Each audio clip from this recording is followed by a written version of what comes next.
একই সঙ্গে মঞ্চে ডেকে নেব রমেন্দ্রনাথ অধিকারী ও বাসুদেব মুখোপাধ্যায়, তাদেরকেও আমরা একটু মঞ্চে ডেকে নেব।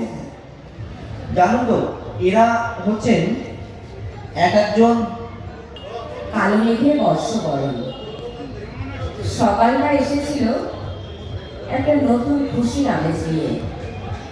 জেনেও অবশ্যই যেন অনেক আশা করে বসেছিল, অনেক ভালো লাগায় ভিজে মেয়েটি রাতে ঘুমিয়েছিল নতুন বছরে নতুন সকাল দেখার আশায়। বিশেষ এক ছুটির সকাল, আজ নতুন বছর শুরু। ভেবেই শুয়েছিল আজ আর সকাল সকাল উঠবে না সে। ভোর না হতেই পাখি পূজন, নিত্য অভ্যাসে বিছানায় থাকা হলো না বেশিক্ষণ।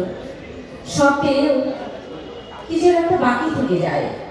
কিছু একটা পাওয়ার আশায় আনচান করতে থাকে মন, কিছু একটা পাওয়ার আশায় কাঁদতে থাকে মন।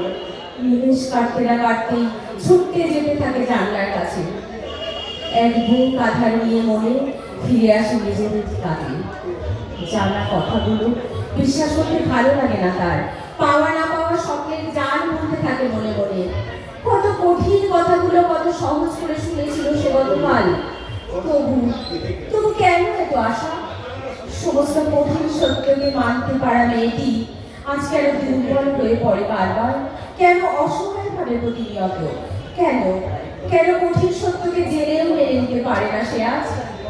অবশেষে নিষ্ঠুর বাস্তবে ফিরে আসে সে। আপাত দৃশ্য নীল আকাশে নিত্য বছর এক টুকরো কালো মেঘে বর্ষবরণ। ধন্যবাদ।